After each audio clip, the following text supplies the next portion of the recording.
My name is Dave Waxy, and I am a magistrate judge in the District of Kansas. And we are this afternoon going to try and bring you up to speed on the new amended Federal Rules of Civil Procedure. And each of us will first introduce ourselves, and then Professor Gensler is going to be our leader when we get to the actual substance. So for those of you I haven't met, I have been on the federal court since 1999 and sort of arbitrarily got stuck in the sea discovery area because I was assigned a case early on in the process, and amazingly there was no law when I started, and so I had to write an opinion on an area there wasn't any law, and amazingly then, when you write the first opinion, people think you're an expert whether you are or not because there's nobody else to contradict you. Since then, I've been doing lots of writing and speaking and handling e-discovery problems, so that's why I'm here. So, Steve, Greg. Yeah, I'm Craig Schaefer. I am just starting my 17th year as a United States Magistrate Judge in the District of Colorado.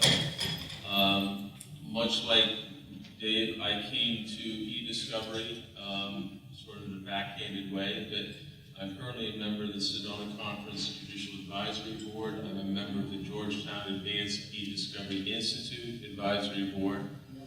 And perhaps most usefully for today's topic, I'm a member of the Civil Rules Advisory Committee. So I'm that group of people who writes these rules that we will try to explain to you. I need to emphasize that today I'm here solely in my individual capacity, and I'm not here as a representative of the committee, so no one should take my comments as speaking on behalf of the committee. But it's a pleasure to be in the District of Kansas meeting in Missouri. I'm still struggling with that one somewhat, but I understand we are actually in Missouri. But Steve. Hello everyone, I'm Steve Gensler from the University of Oklahoma. If you're wondering why they would invite somebody from Oklahoma up here, I am an honorary Kansan. I clerked for Danelle Taha and Kathy Brattle many years ago. It may also be that before Judge Schaefer got onto the advisory committee, I served as the academic member for 6 years. It was a good trade, getting rid of me and getting Greg. Diminished goal. But I will say, I'm not on the committee anymore, so I'm not muzzled, and I can say whatever I like. So the program here, we've broken it up into 4 different topics. We'll talk first about cooperation and case management. We'll take a look then at the changes that you're probably most familiar with. Those are to scope under 26B1, proportionality change, also a change in 26C, and allocation of expenses. We will move on to some changes to Rule 34, which got less press, but which you may have found in the last year to be pretty interesting and useful. And we will wrap up with Rule 37E. To start us off, this is my job is sort of leading the 2 judges through this and deciding who gets to answer which questions. This was an easy choice. Judge Waxy.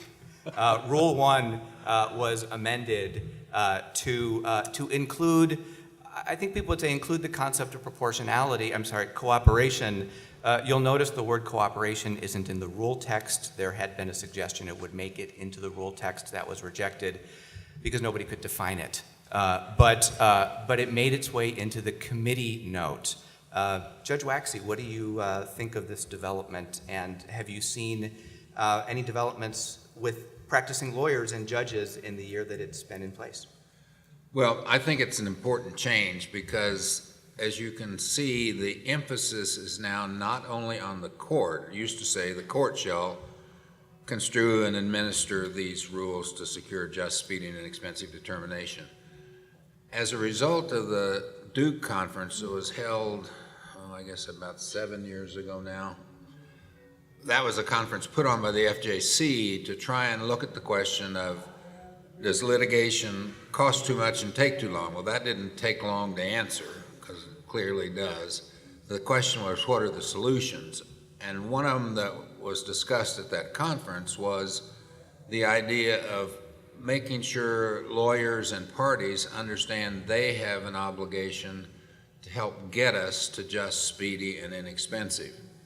And the manner in which we do that, it's really throughout the rules in terms of getting that goal. But one of the key pieces, as Steve just mentioned, was to add to the notes the idea, to put it specifically, most lawyers and parties cooperate to achieve these ends, the ends being just, speedy, and inexpensive.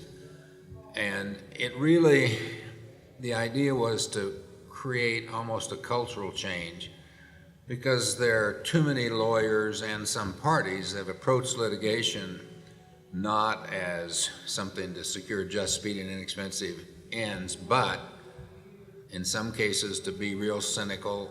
It's a way to make a lot of money, or in other cases to continue being cynical. It's a way for parties to try and get even with some other party, which neither of those fit this concept of just, speedy, and inexpensive. So that, I think, is the key to Rule 1. The question now is, as Steve put it, what's happened as a result of this? I don't know that I've seen any cases that have actually talked about the same concepts I just talked about, but certainly I've heard lots of speakers agree that that is the focus of this change, and the question is, will that change in culture actually occur if we comply with these other changes? So at this point, we can hope.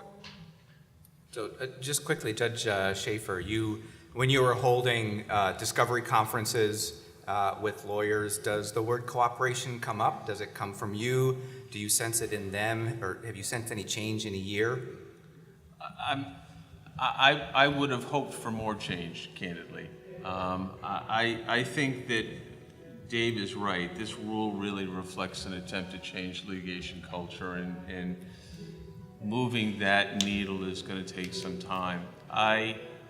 But I'm seeing small movements. I think when I look at Rule 1, and let me preface my comments by saying, when we're talking about the 2015 amendments, I would strongly encourage all of you to read the committee notes. Particularly for this amendment cycle, the committee notes are absolutely invaluable. I can tell you that the committee spent a great deal of time working on those notes to try to make them as helpful to practitioners and judges as we could, and there's a lot of useful information in the committee notes. The phrase that I think stands out when I look at the committee note to Rule 1 is the phrase shared responsibility, because I think that really exemplifies what Rule 1 is attempting to do. Lawyers and judges now have a shared responsibility to promote just and speedy and inexpensive. I'm finding I still get a lot of Rule 16 scheduling orders that don't really reflect the goals of Rule 1. They seem to be drafted by lawyers in a very rote fashion. I don't think lawyers are being as creative in applying Rule 1.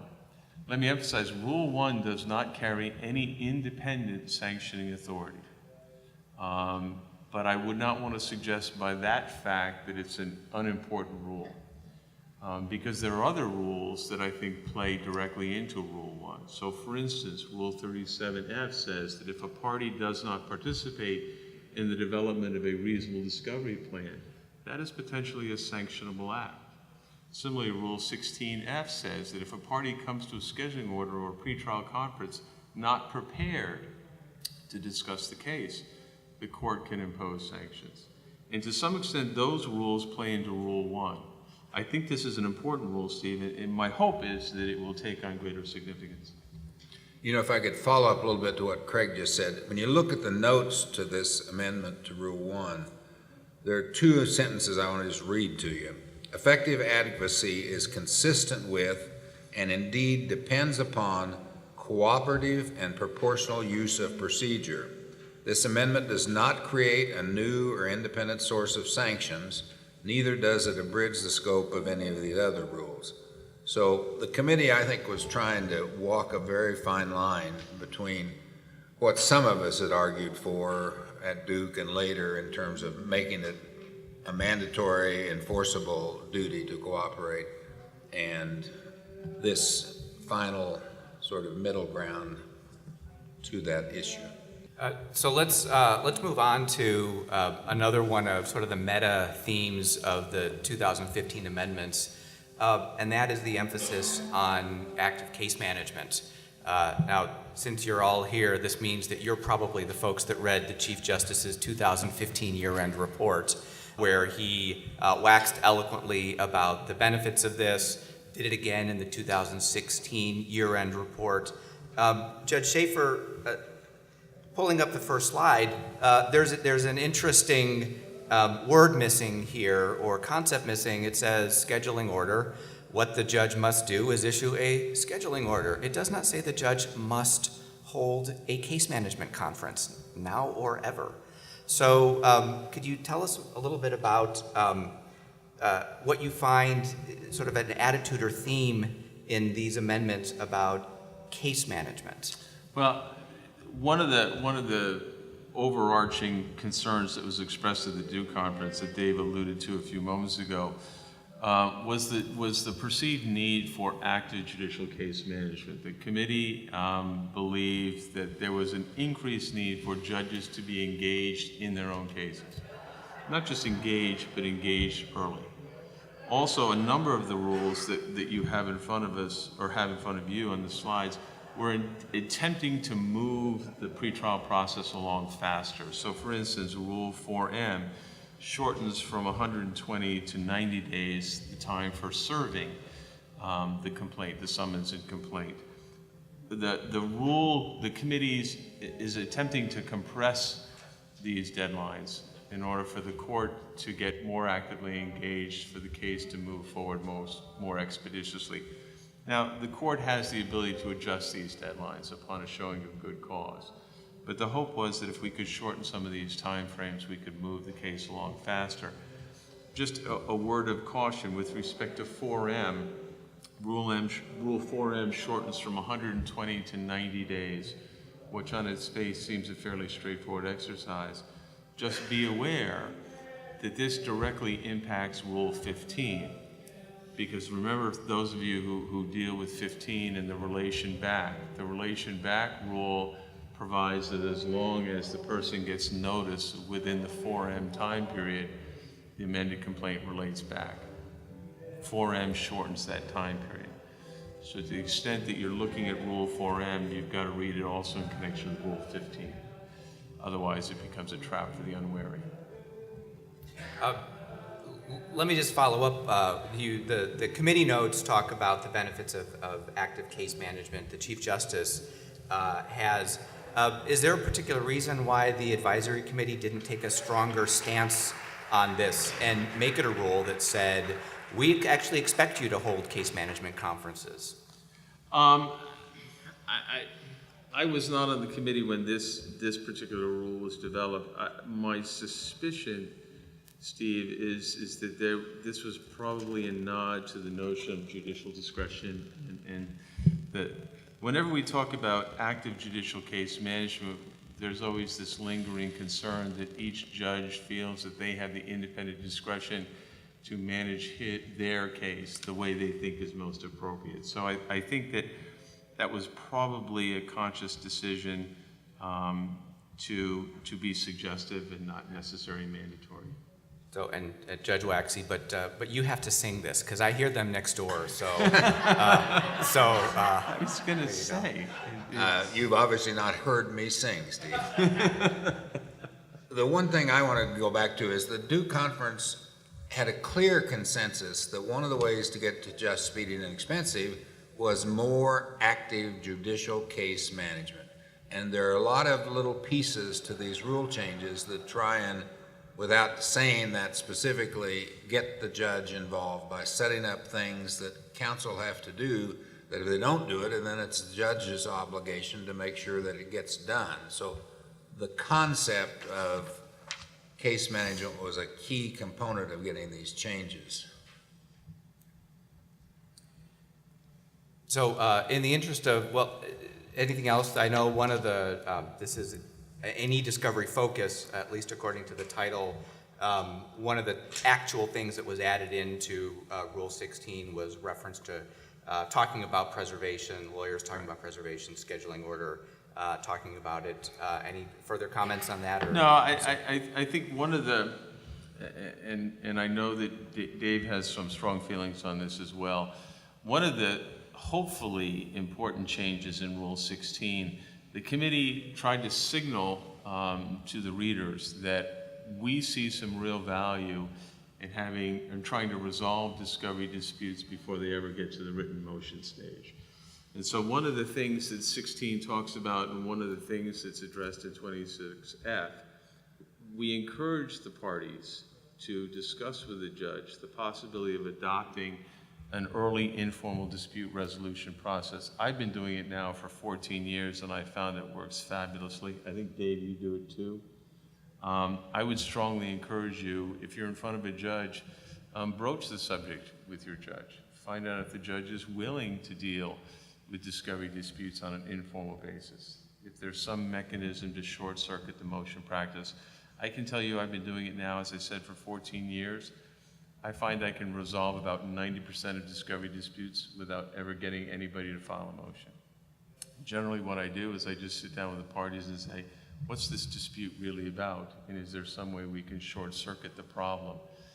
And usually I find just by asking a few questions that the lawyers are very receptive to coming up with their own solution. And to some extent that doubles back to Rule 1, this notion that we can really advance the litigation process if we deal with things more expeditiously, more informally, and more cooperatively. You know, in other little pieces of these Rule 16 changes, if you look at 16B1B, it's talking about when the court does the scheduling order, and it says, after consulting with the party's attorneys or any unrepresented parties at a scheduling conference, period. It used to say, at a scheduling conference by telephone, mail, or other means. The idea was more personal involvement with the court and counsel to try and get better communication and more effectiveness in the scheduling. The other one that's kind of interesting, but I'm afraid too many lawyers don't pay attention to it. When you talk about the section that has the contents of the order, which is 3B, let's see, 3B, I can't find the little subsection, but anyway, it raises the issue of agreements reached under Federal Rule of Evidence 502. How many of you know or remember what Federal Rules of Evidence 502 does? Some. The problem is, and I've been saying this in these presentations for about 10 years now, I think the failure to have a 502D order, which protects you from inadvertent waiver of privilege when you produce information, is probably malpractice per se. If you have a situation where you disclose something that could have not had a waiver of the privilege if you'd simply had a 502D order, it's hard to explain to your client why you, in this case, have now waived the privilege and it could have been avoided with this order. So it's now in the rule that that's something needs to be talked about, but I still run into lawyers that haven't paid any attention to it. Can I ask, in the District of Kansas, do you all have a form scheduling order? Is there a standard or pattern scheduling order, or is it up to each individual judge? I think we've got something like that on the website, but I haven't looked recently at it. But that does remind me, what you really need to do if you're litigating in Kansas is look at our guidelines on ESI, because it's broader than discovery of ESI, because among the other things it talks about to get to just, speedy, and inexpensive is we have as a first step, counsel should sit down and try and agree on what are the disputed factual issues in the case. Because the amazing thing to me is I'll get a discovery dispute and I'll ask them, well, I can't figure out what disputed factual issue this discovery relates to. And too often counsel will have gone off with some form discovery because it's an employment case, and this is what we do in employment cases. So they've got questions that have already been admitted in the answer. So you're wasting your time and money and your client's money if you start doing discovery about things that aren't in dispute. So if you sit down up front and narrow it down to the issues that are actually in dispute, that's what you need to do discovery on, and that's part of the purpose of these initial conferences, to narrow the issues in the case. Well, in the District of Colorado, we have the standard scheduling order. And I have to confess, I was on the local rules committee and I was the primary author of the standard scheduling order. I hate it. And if I were still on the local rules committee, I would abandon it. And the reason I would do that is because I think the federal rules of civil procedure, particularly since 2015, give you as lawyers and the judge as the case manager an opportunity to be creative. If you truly believe in Rule 1, and just, speedy, and inexpensive, then I think you want to take full advantage of all these other rules. I don't think you want to go to a Rule 16 scheduling conference with a preset notion of what you're supposed to be doing and how you're supposed to do it. You have a significant amount of ability to tailor the pretrial plan to the specific needs of your particular case. Take full advantage of that. Go to the judge and say, you know, here's what we think we can best do in this case. We'd like to try something new. I mean, my hope is that the judge would be receptive and say, look, you know your case better than I do. If you think you can approach the pretrial process in a way that's more efficient and effective, my hope is that the judiciary would embrace those ideas. So, do you mind taking questions? Sure, All no, right, go ahead. jump in. Sorry, just while we're on the topic of KCM conference, what is the format of the conference? Does it require a presentation by each party? And then you ask questions of the parties relative to some of the facts that case. How is it presented in the conference with the people without some of the discoveries that you require? Well, I mean, I could... Can you repeat the question? Yeah, I'm not sure. essentially the question is how do you go about a Rule 16 scheduling conference to make it an efficient exercise? And I can only tell you what I do, and you probably want to do 180 degrees opposite. I usually spend, unlike most of my colleagues in the District of Colorado, I spend about 45 minutes at a scheduling conference.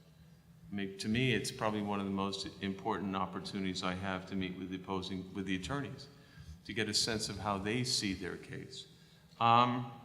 So typically what I do is I don't impose anything on them. I will say, you know, if these are the deadlines you want, I'm happy to give them to you. Here are all the bad things that will happen if I give you these dates. Now, let's talk about what this case is really about. Let's talk about how you really see this case progressing, and is there some way we can work together to promote just, speedy, and inexpensive? So my approach is generally just to ask questions, to get a better sense of how they see their own case. Then I'll make some suggestions about how we could approach it perhaps in a slightly different way. And I generally find just through that give and take process, the parties and I reach a final scheduling order that makes sense for that particular case. That's not universally the approach in the District of Colorado, but I find it works very effectively. And in the District of Colorado, the magistrate judges are on the wheel, so I've got a fairly substantial consent docket. And certainly in my consent cases, it's proven to be very, very effective.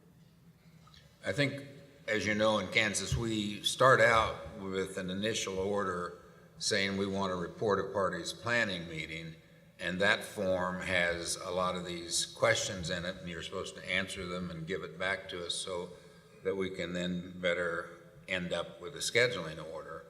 And it's been my experience that sometimes counsel, let me put it this way, trial counsel very seldom drafts these reports.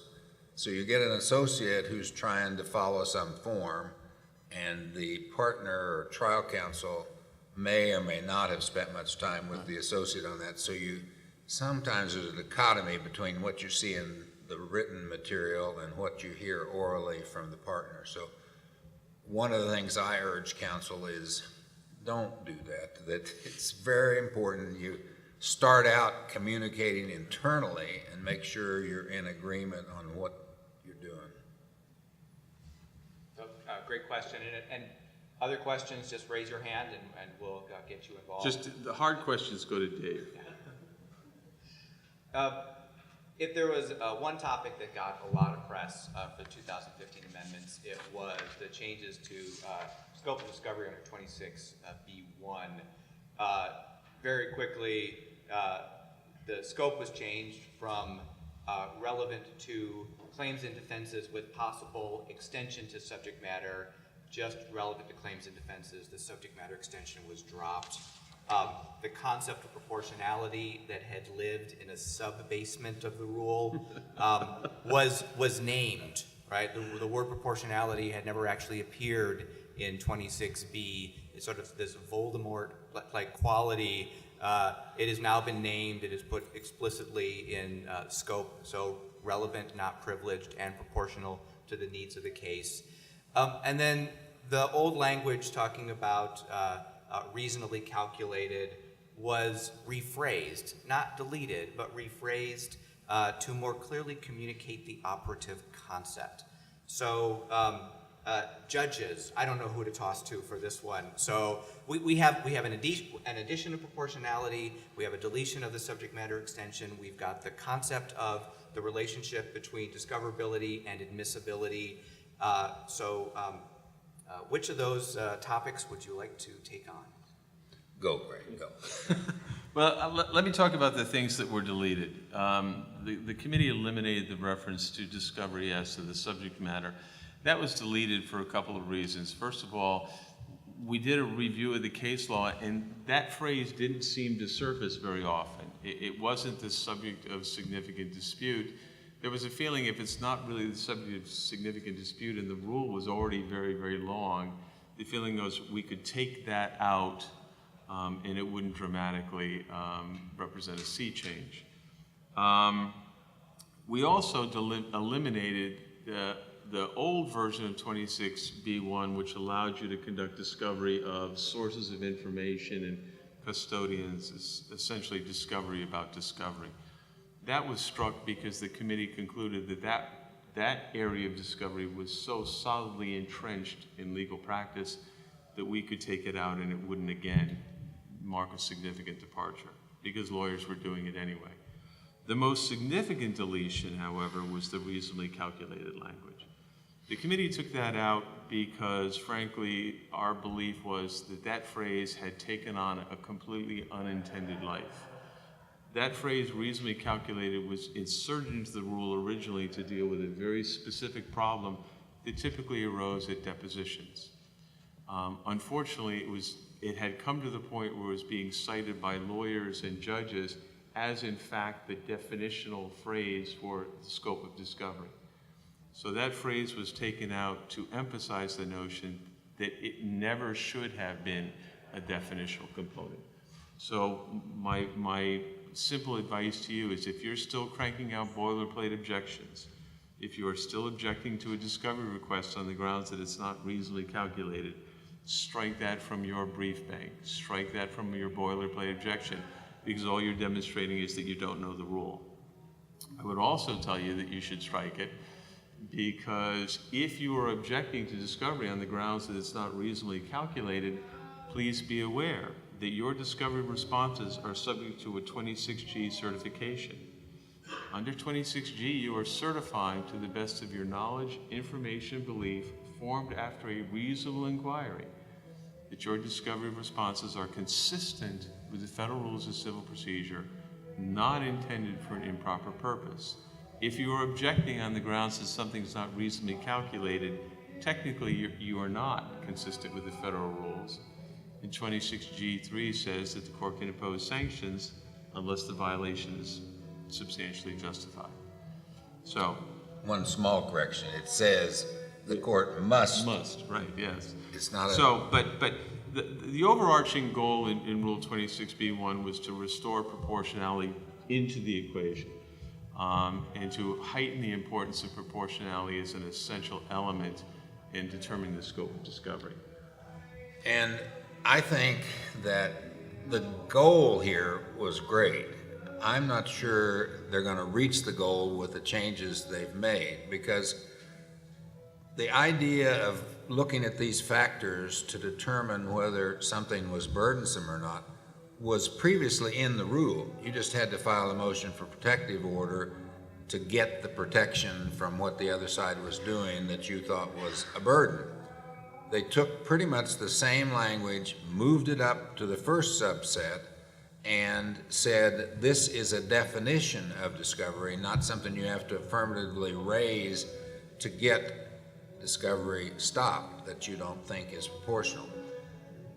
You know, I am concerned that this is not going to be as effective as the committee hoped, because when you start looking at the factors, for example, the importance of the issue at stake in the action, well, that's clearly a matter of opinion. You're going to have one side saying, you know, the future of the First Amendment depends on we winning this case, and the other side saying there's no First Amendment claim in this case.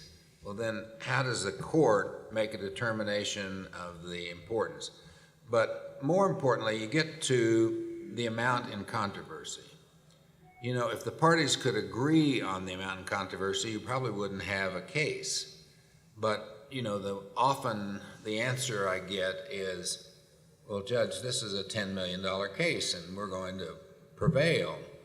And the other side says, no, this is a defense verdict case. There's no liability here, and so it doesn't matter what claim you put out there. And the question is, what's the court supposed to do to make this determination of the amount in controversy? I don't think it's possible to make a determination based solely on those statements. And it's interesting because the Sedona Conference has done some, I forget what they call them, guidelines or analysis or something, where they're trying to explain what these changes mean. And one of the things they put in there is the court should make this determination on facts, not opinions. And I'm not quite sure how we're going to do that. The next one's even more, well, not the next one, but the question of the cost is involved here, and when you get to the burden or expense of the proposed discovery outweighs its benefit, that you have to know what the burden or expense is. And I apologize if you've heard this story before, because I tell it every time I do this presentation. I had a case, potential class action in an employment context, and the plaintiff sent out their initial discovery. Defendants responded with a motion for protective order accompanied by an affidavit saying, if we have to comply with this request, it's going to cost us $30-some million because it's a nationwide class and this is why it'll cost so much. I got that motion and I immediately set it for hearing, and I put in the order I wanted the affiant in person in my courtroom, because my initial conclusion was there's no way it could cost $30 million to do this kind of discovery, and I wanted to hear what she had to say. The first thing that happened is the defense attorney called and said, Judge, she's in North Carolina. I said, you want the order? Read her here. The next thing that happened is about a week before the hearing, they filed an amended motion for protective order. In preparing their witness, they discovered it was closer to $3 million, not $30 million, to produce this stuff. I said, we're still having the hearing. So she gets on the stand, and it's very clear they have not thought through how they're going to do this discovery. They just pulled a number out of the air, it appeared to me, and they had not talked about solutions. Remember, cooperation is the best way to get to just, speed, and expensive. So I recessed the hearing and said, I want you to now go talk and see if you can't find a solution. About a week later, they advised me they had reached an agreement on what was going to happen. By using some sampling and some staging, they now thought the discovery could be done for a few $1,000s, not a few $1 million. And so the issue went away. But back to the question of how am I going to determine what the appropriate cost is if I don't have any facts? And, you know, maybe the answer is, well, they'll give you conflicting affidavits, and I think, well, you still don't know what the facts are. You've just got two sets of affidavits. So you know, the scariest thing is you get a big enough case and they're gonna want discovery about these factors so they can properly argue the proportionality. And to me, that's not just speeding and expensive. That may make the law firms a lot of money, but it's not doing much for our goal. Well, let me sort of a slightly countervailing view. I'm not quite as pessimistic or cynical as Dave, but I do think Dave is right in this respect. When we talk about proportionality, I think you have to accept the fact that a proportionality analysis is not fixed in stone and it's not fixed in time. Proportionality in the application of these factors will, to some extent, be an iterative or an evolving process. What may or may not seem proportional at the outset of the case may change over time. As the claims narrow, the defenses change, as parties become more familiar with the particular circumstances of the case. So I think you've got to be on guard. You have to be willing to revisit the proportionality issue as the case evolves. But those of you who present proportionality issues to the court, don't go into the court from an adversarial perspective. You know, I view proportionality this way and my opponent views it that way. If you really want the judge to deal with proportionality in some reasonable way, your goal should be to go into that hearing with the intent to educate the court. Give the court the information, or the judge the information that he or she needs to make a reasoned decision. If you approach proportionality from the perspective of it's a binary process, I win and you lose, it's more of this or less of that, I think you're missing an opportunity to apply proportionality in the most sensible way. So let me follow up with something perhaps a little more concrete, which means I'm going to put you on the spot and ask for immediate ruling that people will cite back to you. Okay. You are having one of your pre-motion discovery conferences, i.e. the practice that Judge Schaefer follows of don't brief this, don't reflexively brief it, let's talk about it first before we decide it gets briefed. But it's a fairly simple dispute in the sense that the requesting party wants information from 10 different sources going back 10 years. And the responding party says, 10 sources, that's crazy. We can do it in 1 or 2, and says... Comes like name that tune. I can do discovery in 3 notes, yeah. And also says 10 years seems unduly burdensome, not sufficiently related to what we think the case is about or proportional to the case. Right. We don't need to go back 10 years. So take it from there. I mean, how operationalize proportionality in a setting like that? Yeah, I mean, typically what I would do is make, first of all, a couple of introductory remarks. Because typically the requesting party says, Judge, if I don't get what I want, I'm going to file a motion to compel. So the first thing I point out is that if a motion to compel is filed, I'm not going to look at that motion in a vacuum. To the extent you're moving to compel responses to discovery requests, interrogatories or requests for production, the logical place to start is looking at the request itself.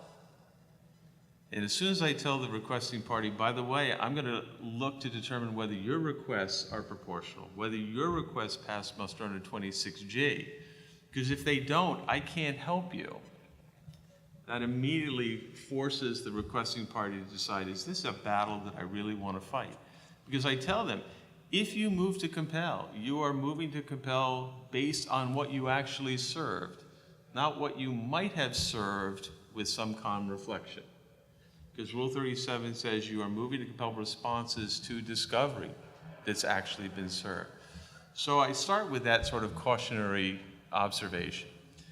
Then I basically say, I know what you wrote on this piece of paper, and it's a request for production that runs for 25 lines, has relating to, including but not limited to, and all the usual stuff. I'll say, let's just ignore that, because I'm not sure what you're actually asking for. So just tell me in your own words, what is it that you actually need, based upon where you think this case is going to go? Normally what happens, Steve, is the requesting party says, look, Judge, all I really want is blank. And then I'll say to the other party, say, well, now that we know that's all he really wants, what do you think about all your boilerplate objections that don't make a heck of a lot of sense? And invariably, the producing party says, well, if that's all they want, I've got no problem with that. Why didn't he tell me that in the first place? And then I talk about Rule 1 and cooperation and proportionality and working together, and typically the problem goes away. So to some extent, what I do, Steve, is to try to get the parties to stop thinking like advocates and join me in problem solving. What's the problem that prompted you to call me? And what's the simplest solution? What's the shortest distance between those 2 points? If I can get people to think as problem solvers instead of lawyers, typically the problem goes away. Oh, go ahead. Let me give you just another aspect of this whole problem of solving problems and a way to get to just, speedy, and inexpensive. What I have done is really started focusing on 26G. How many of you read Paul Grimm's opinion in the Mancia case? Anybody? A very few. Read it. Yes. It's worth reading, because what Paul did is, in essence, revitalize 26G by pointing out it requires the court to sanction people who violate it. And my simplistic view of 26G is it prohibits form discovery requests and form discovery responses, because you are certifying that everything in there is proportional and needed. You know, generally they're just some form that somebody drew up someday, and you tell some associate to put it in this case caption. So what I started doing are what I call Mancia hearings, and I set the discovery dispute for a hearing in the courtroom, and I start out by giving them a copy of Mancia, because I haven't run into very many people that have read it. And I tell them, I'm going to take a break while you read this opinion, and I'm going to tell you before I take the break, I've read your pleadings, and I've discovered 4 or 5 26G violations on each side. And my starting point's going to be $1,000 per violation. But before I enter that order, I'm going to give you a chance to see if you can't resolve these by agreement instead of having me find violations. And then I point out that those little bubbles in our ceiling are cameras. And while I'm gone, the camera will continue to run, and our sound system will pick up everything you say.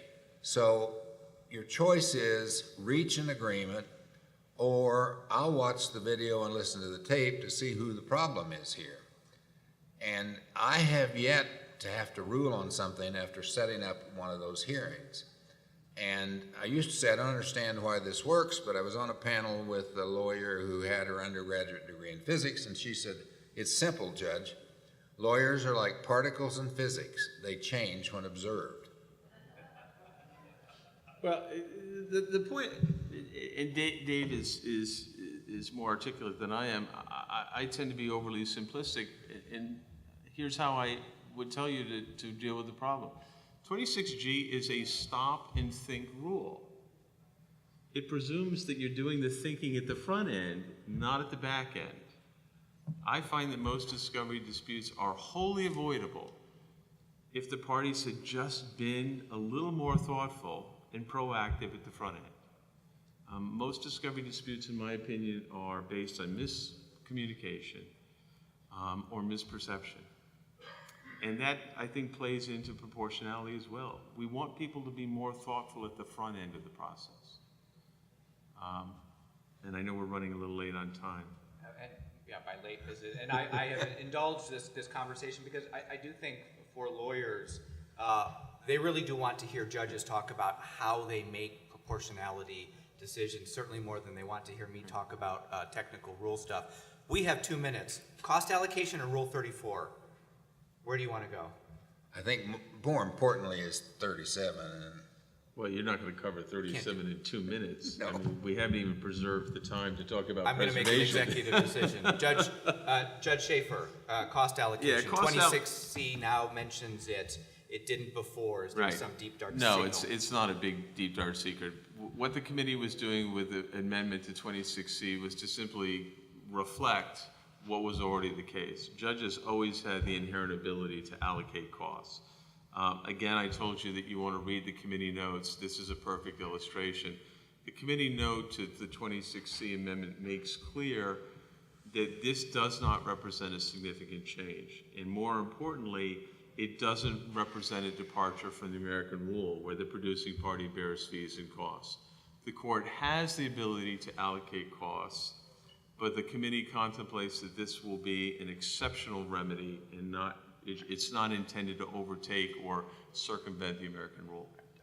Judge Waxy, let me describe a response to a document request. The document request says, I want documents that talk about topic X. The response says, that is vague, ambiguous, unduly burdensome, not reasonably calculated. I know they shouldn't do that. I don't like you. I've never liked your family. But subject to all of those objections, I produce. Can you do that? Does Rule 34 now say something about that? Well, clearly you can do it. The question is, are you going to get sanctioned for doing it? And I think the answer is, it depends. That's the normal judicial answer on all these things. But I think that the key to getting to just, speed, and inexpensive takes honest, open cooperation. And you shouldn't be sending pleadings either direction that have these vague, extensive set of terms that really don't focus on what the problems are in this case. Focus on what's actually in dispute. See if you can't cooperate about the discovery on those things that are in dispute, and limit your bringing problems to the court to those that are real problems that can't seem to be solved. I mean, a perfect example of what lawyers shouldn't do is, I've tried this thing and don't file something until you call me, and I get a notice that I've got 2 attorneys on the phone want a discovery dispute resolved.